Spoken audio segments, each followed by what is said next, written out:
Welcome to Old Testament in a Year. Day 221. Job 9. Then Job spoke again. Yes, I know all this is true in principle, but how can a person be declared innocent in God's sight? If someone wanted to take God to court, would it be possible to answer him even once in 1,000 times? For God is so wise and so mighty. Who has ever challenged him successfully? Without warning, he moves the mountains, overturning them in his anger. He shakes the earth from its place, and its foundations tremble. If he commands it, the sun won't rise, and the stars won't shine. He alone has spread out the heavens, and marches on the waves of the sea. He made all the stars, the Bear and Orion, the Pleiades and the constellations of the southern sky. He does great things too marvelous to understand. He performs countless miracles. Yet, when he comes near, I cannot see him. When he moves by, I do not see him go. If he snatches someone in death, who can stop him? Who dares to ask, "What are you doing?" And God does not restrain his anger. Even the monsters of the sea are crushed beneath his feet. So, who am I that I should try to answer God or even reason with him? Even if I were right, I would have no defense. I could only plead for mercy. And even if I summoned him and he responded, I'm not sure he would listen to me. For he attacks me with a storm and repeatedly wounds me without cause. He will not let me catch my breath, but fills me instead with bitter sorrows. If it's a question of strength, he's the strong one. If it's a matter of justice, who dares summon him to court? Though I am innocent, my own mouth would pronounce me guilty. Though I am blameless, it would prove me wicked. I am innocent, but it makes no difference to me. I despise my life. Innocent or wicked, it is all the same to God. That's why I say, he destroys both the blameless and the wicked. When a plague sweeps through, he laughs at the death of the innocent. The whole earth is in the hands of the wicked, and God blinds the eyes of the judges. If he's not the one who does it, who is? My life passes more swiftly than a runner. It flees away without a glimpse of happiness. It disappears like a swift papyrus boat, like an eagle swooping down on its prey.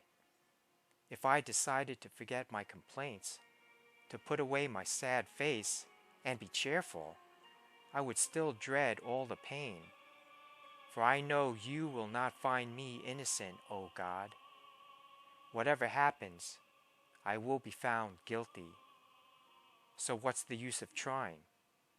Even if I were to wash myself with soap and clean my hands with lye, you would plunge me into a muddy ditch, and my own filthy clothing would hate me. God is not a mortal like me, so I cannot argue with him or take him to trial. If only there were a mediator between us, someone who could bring us together. The mediator could make God stop beating me, and I would no longer live in terror of his punishment. Then I could speak to him without fear, but I cannot do that in my own strength. Job 10. I am disgusted with my life. Let me complain freely. My bitter soul must complain. I will say to God, don't simply condemn me. Tell me the charge you are bringing against me. What do you gain by oppressing me?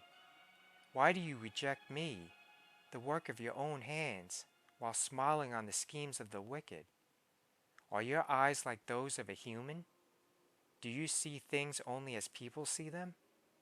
Is your lifetime only as long as ours?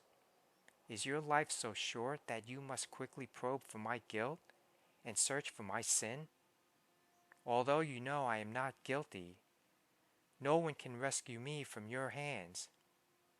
You formed me with your hands. You made me, yet now you completely destroy me. Remember that you made me from dust. Will you turn me back to dust so soon? You guided my conception and formed me in the womb. You clothed me with skin and flesh, and you knit my bones and sinews together. You gave me life and showed me your unfailing love. My life was preserved by your care.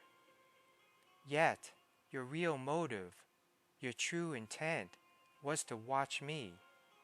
And if I sinned, you would not forgive my guilt. If I am guilty, too bad for me. And even if I'm innocent, I can't hold my head high because I am filled with shame and misery. And if I hold my head high, you hunt me like a lion and display your awesome power against me. Again and again, you witness against me.